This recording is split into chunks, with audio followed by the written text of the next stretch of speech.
Hello students, I hope you are doing well and great.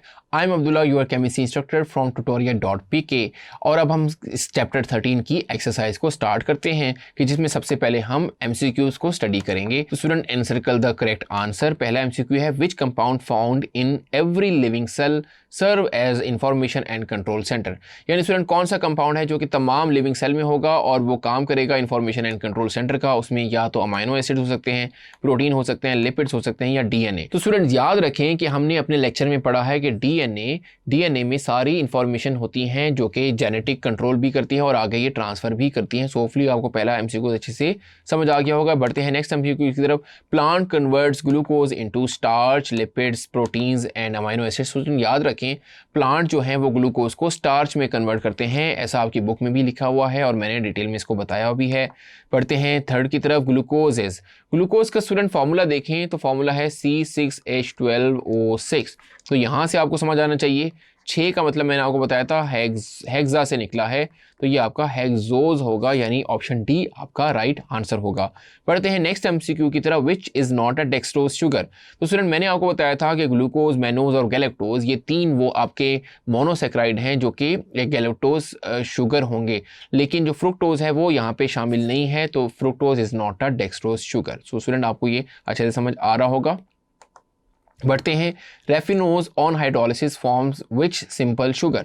तो student raffinose का formula अगर आप देखें कि C18H32O16 है, सो ये कन्वर्ट होगा कुछ इस तरीके से C18H32 एंड O16 है। जब इसकी हाइड्रोलिसिस होगी यानी वाटर की मौजूदगी में ब्रेकेज होगी तो ये तीन मॉलिक्यूल आपको देगा C6H12O6 glucose, galactose and fructose. तो ये तीन आपको सिंपल शुगर्स देगा, तो इसका मतलब ऑप्शन डी जो होगा वो आपका राइट आंसर होगा। बढ़ते हैं नेक्स्ट MCQ की तरफ। Which is not a source of starch. तो स्टार्च देखिए कहाँ से हासिल नहीं होता, तो सर वीट में होता है, राइस में होता है, पोटैटो में होता है, मैंने अपने मेन लेक्चर में बताया हुआ है। लेकिन जो आपका कॉटन है, कॉटन में सेलुलोज होता है, स्टार्च नहीं होता। सो ये आपका राइट आंसर होगा। Which is not a protein. तो स्टूडेंट प्रोटीन जेलेटिन में हमने देखा कि वो प्रोटीन होता है, एंटीबॉडीज़ के लिए होता है, एंजाइम, सारे एंजाइम प्रोटीन होते हैं, लेकिन कोलेस्ट्रॉल जो है वो प्रोटीन में कहीं भी नहीं आया कि कोलेस्ट्रॉल आपका प्रोटीन होगा। So D option would be your right answer.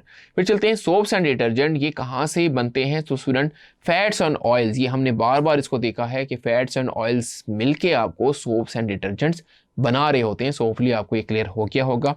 बढ़ते हैं which is not present in DNA में डीऑक्सीराइबोज शुगर होती है, नाम से जाहिर है।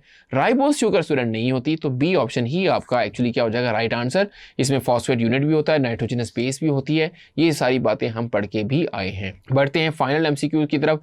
रेफिनोस इज रेफिनोस स्टूडेंट देखें क्या ये मोनोसेक्राइड है, डाइसेक्राइड है, ओलिगोसेक्राइड है या पॉलीसेक्राइड है। पॉलीसेक्राइड तो नहीं हो सकता क्योंकि उसमें 10 से लेके 1000 यूनिट्स मिलते हैं मोनोमर्स के, यानी मोनोसेक्राइड के। मोनोसेक्राइड भी नहीं हो सकता, डाइसेक्राइड भी नहीं होगा, तो इसको हम ओलिगोसेक्राइड कहेंगे। ओलिगोसेक्राइड में एक्चुअली ये ट्राइसेक्राइड होगा, तो ये उसमें आएगा, तो क्योंकि डाइसेक्राइड तो स्पेसिफिक हो जाएगा तो इसलिए हम इसको ओलिगोसेक्राइड कहेंगे।